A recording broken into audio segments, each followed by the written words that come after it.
You adjust video brightness in Capcut Mobile free tutorial.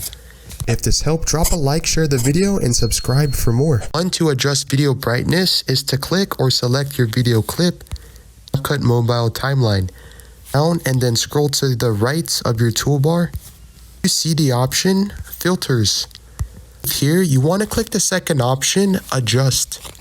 Here you basically want to locate the option which says Brightness or the fourth option. In order to adjust or increase the brightness, if we drag this to the right, that our video clip is becoming brighter.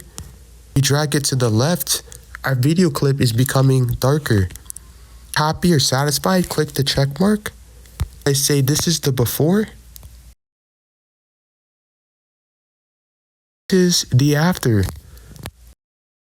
Completely for free.